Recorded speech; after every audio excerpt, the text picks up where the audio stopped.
Greetings once again, ladies and gentlemen. This is Stan Houston. This is What It Takes. That's a television program serial, and it's The Master Entrepreneur. That's a radio program, and we combine the two together in this production. And hopefully we are going to be there to perhaps assist you and help you as we deal with the deal. And of course, the deal is the only deal in town right now. And that's the deal around the world about CV. What do we do in the light of CV? And how do we prepare for perhaps getting through the blizzard, as we talked about? And hopefully it will not lead to an economic or financial or health winter. And we certainly pray that it won't be an ice age, a long time effect. We will see. Which means that what we do right now, of course, is we always pray. We are simply saying, Lord, have mercy on us. We are sorry for those ways that we have disappointed you and others, but now we seek your creative power. Give us wisdom, give us courage, give us kindness, and in the midst of the mess, give us a moment of joy from time to time, because we know that we are loved and you are with us. Hey, today a little lighter note, but again, always with a serious intent. What's up, Doc? And Donald Trump says, you're fired. Give me a few minutes just to visit about that, and hopefully you'll find it helpful and useful. I've oftentimes said that one of the best consultants in the world was Bugs Bunny, that cartoon character, because he always asked the classic question, the great question. In fact, I used it all the time. You walk into a situation, a shop, a business, and you ask everybody, perhaps separately or together, what's up? What's going on? And just by their first response and then their description, you would be surprised how much you will discover about what's really going on in the business. And so, with a lighthearted touch, do that all the time. You know, what's up, Doc? What's going on? And see what you hear. And see what comes from that question. Then, of course, you simply follow up on the answers that you get. And, of course, if you're good and creative, you may tell a few stories, but you'll always be seeking to hear their story and hear their situation and perhaps their suggestion. And we go from there. I oftentimes found, and this is one of the consultant's little secrets, you would be surprised how much credit I got as a business coach by just listening to people and letting them talk and letting them say what they believed. Many times they would come up with a great solution or suggestion or an idea that was helpful and useful while they were talking to me. And I got credit for it. Time after time, someone would say to me, you know, when you told me this, that really worked out well. I hadn't told it to them. I had just listened to them while they articulated and spoke it, and it came from their own experience, from their own system, and it worked quite well. And I got credit for it. I was sharing that with one of my friends who was in a similar business, and he said, I oftentimes found that I would just sit and listen to a senior executive as we were sitting on the dock for about an hour, and I would just listen, ask a few questions. And he would get up, shake my hand, and say, Mark, this is one of the best coaching sessions we've ever had. I share that wisdom and insight with you because as we are going through this situation, the leader will be vulnerable. They will cry. They will listen, and they will speak strongly when it's appropriate, and they will lead strongly and directly when it is required. But, first of all, what's up, Doc? And that's exactly the question I'm going to be asking you. I'm going to be calling a number of you, and you can raise your hand if you want.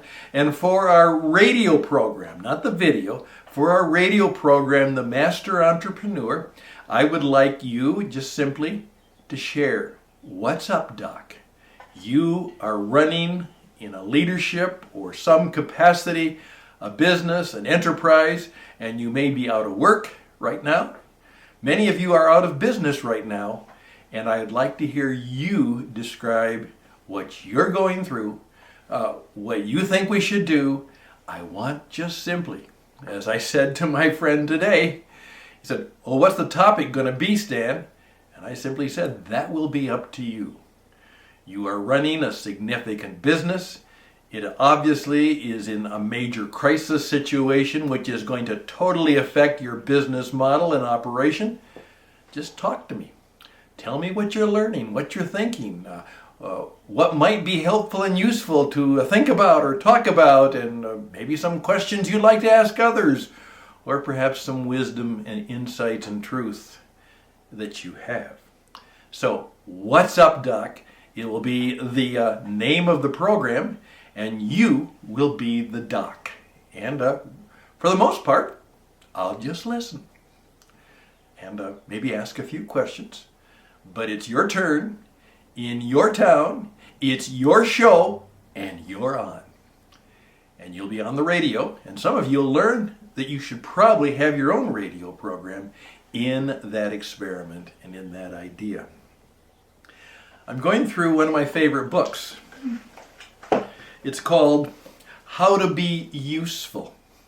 And it was written by one of my favorite persons. Her name is Megan Hustad, and she's my daughter.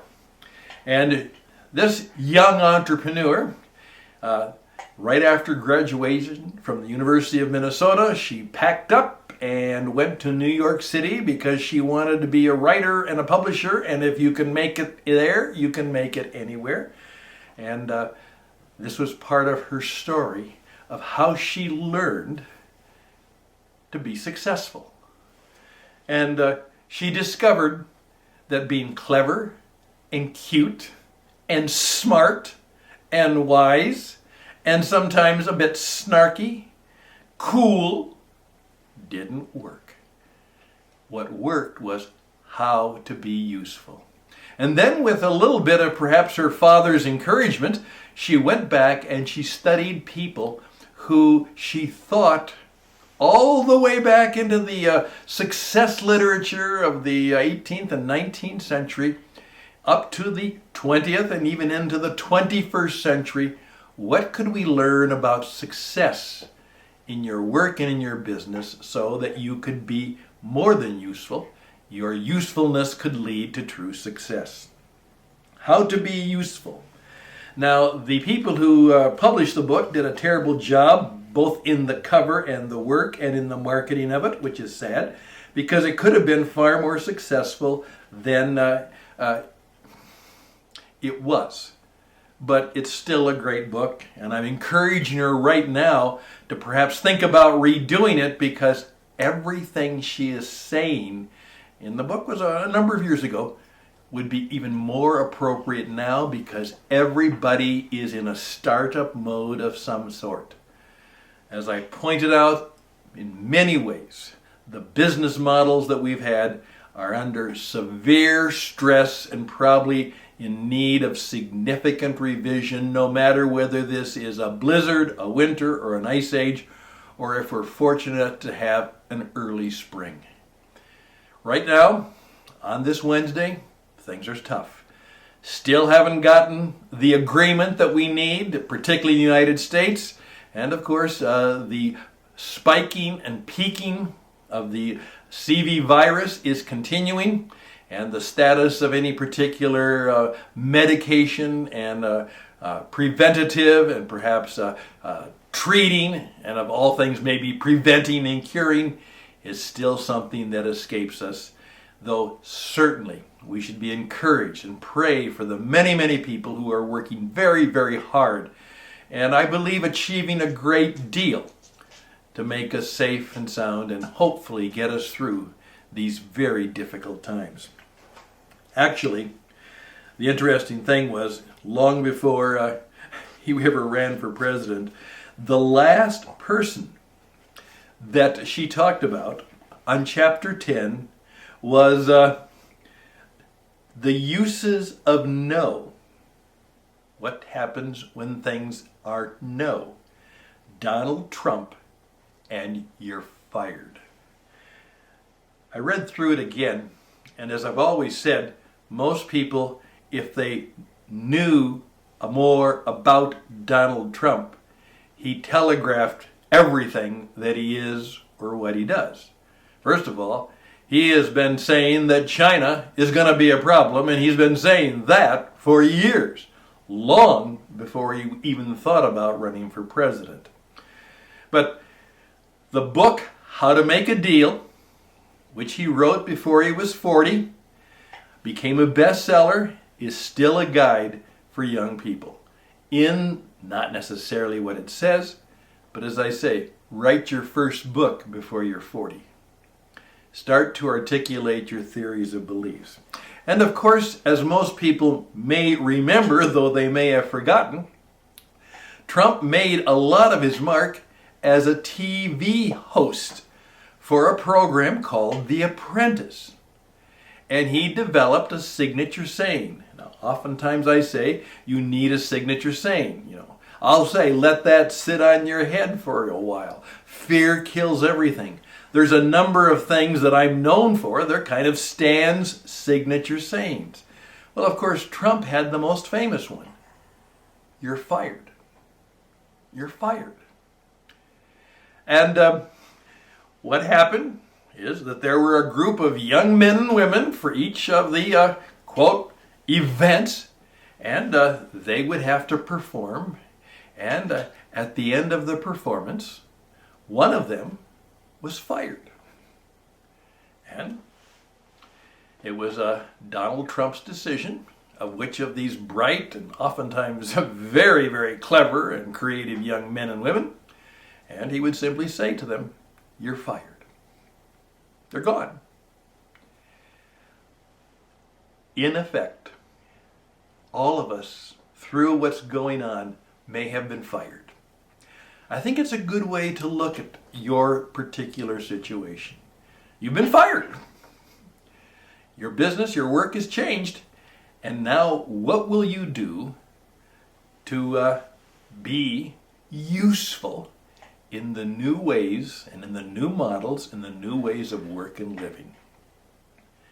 The interesting thing, and what I'm actually going to do, if I can, with your permission, and with Megan's permission, I'm actually going to read, perhaps maybe tomorrow or this weekend, I'm going to read chapter 10 to you with expression, with personality and energy, because there are some significant things where Donald Trump says one of the best things that can happen to you is to be fired.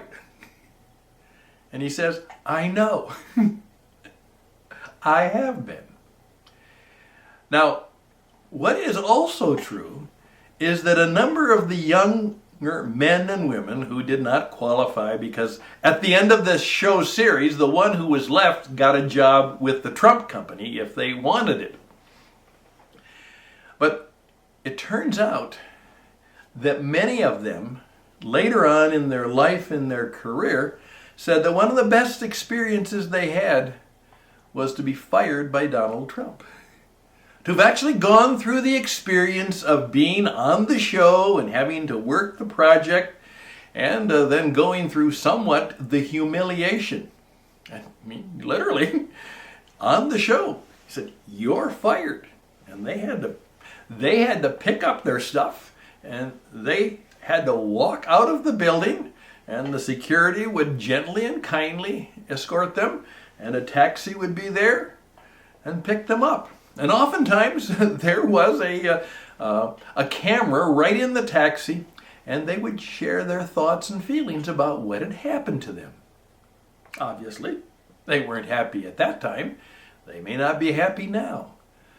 But the experience of having to be in a startup mode, to start over. In many ways, I've had to do that a number of times, and I'm in many ways having to do it again right now.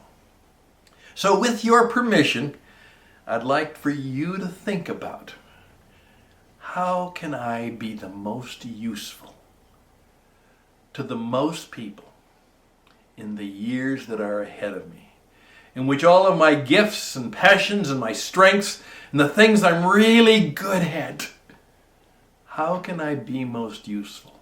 And how should I raise my hand? Say, I can do that. I'll do that. Let me try. Give me a chance. I can do it.